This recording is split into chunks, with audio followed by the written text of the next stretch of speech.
যতটুকু আমার মনে পড়ে, উনি বারবার বলতেন, তুমি তো অনেক ছোট, তোমাকেও তো আমি নায়িকা বানাবো, তুমি তাড়াতাড়ি বড় হও।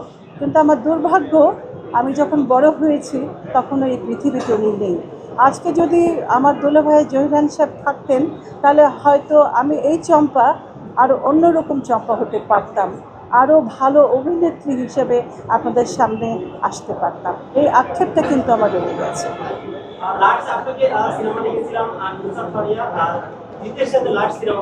তারপরে ওই ছবি, হ্যাঁ ওটা ঠিক আছে, ওটা কো প্রোডাকশনের ছবি ছিল। জিৎ ছিল, নুসরাত ফারিয়া ছিল, আমি ছিলাম। খুব ইটালিতে শুটিং হয়েছিল, একটা সুন্দর ছবি ছিল ওটা। হ্যাঁ ওটা খুব ভালো ছবি ছিল। নুসরাত ফারিয়া, আমি, জিতের প্রোডাকশন ছিল ওই ছবিটা। খুব ভালো একটা ছবি ছিল। আর এরপরে কিন্তু আমি আরেকটা ছবি করেছি, তখন করোনা সময়কালীন, বিশ্বসুন্দরী। এই ছবিটি আমার, চয়নিকার বিশ্বসুন্দরী ছবিটা আমি নিজে অন্যরকম করে পেয়েছি। খুব ভালো লেগেছিল আমার কাজ করে। আমি আশা করেছিলাম সেই সময় যে আমি হয়তো আমার এই কাজের বিনিময়ে আমি সম্মানটা পাবো। সত্যি কথা বলতে কি, আজকে একটা সত্যি কথাই বলে ফেলি, সেটা হচ্ছে ওই ছবির জন্য আমি জানি যে আমি তার সম্মান পাবো, সম্মানিত হব, পুরস্কারে সম্মানিত তো হব।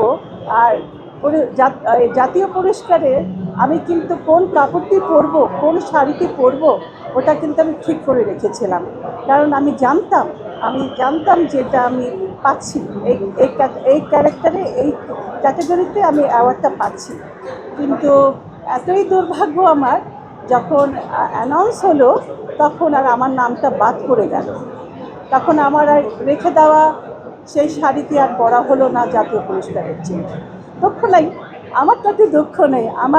আমার পুরস্কার তো আপনারা, আমার দর্শকরা, আপনারা তো আছেন। আপনারা যদি আমাকে ভালোবাসেন, আমার কাজকে ভালোবাসেন, আমার ভুল ত্রুটিকে ধরিয়ে দেন, আমি তাতেই খুশি, আমি অনেক খুশি।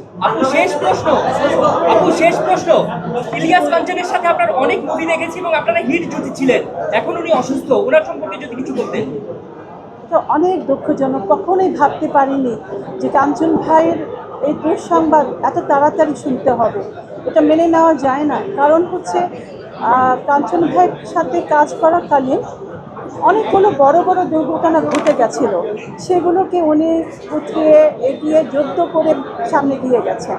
কত বড় নির্যাচকের সময় উনি অনেক উঁচু পাহাড় থেকে উনি পড়েও গেছিলেন, কিন্তু সেখান থেকেও কিন্তু উনি ফিরে এসছেন।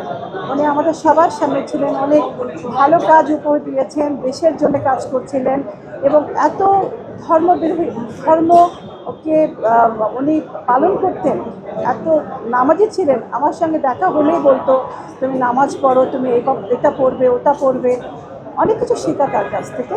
তো সেই কাঞ্চন ভাইয়ের এরকম খবর শুনতে আমি প্রস্তুত ছিলাম না। এনিওয়ে, আল্লাহর কাছে অনেক দোয়া করেছি, আপনারা সবাই দোয়া করবেন। আর মাঝে ইমিডিয়েটলি মাঝে আমি কাঞ্চন ভাইয়ের সাথে কথা বলি হোয়াটসঅ্যাপে, তো ভালো লাগে। আর মিষ্টি করে হেসে কাঞ্চন ভাই কথা বলে। আর ভাবির সাথে কথা বলেছি, ভাবি একটা কথাই বলতো, আর বলছে যে কাঞ্চন ভাই আর যাই হোক, কাঞ্চন ভাই নামাজ পড়তে ভোলে না। কাঞ্চন ভাই 5 ওয়াক্ত নামাজ পড়ে এখন এই অসুস্থ অবস্থায়।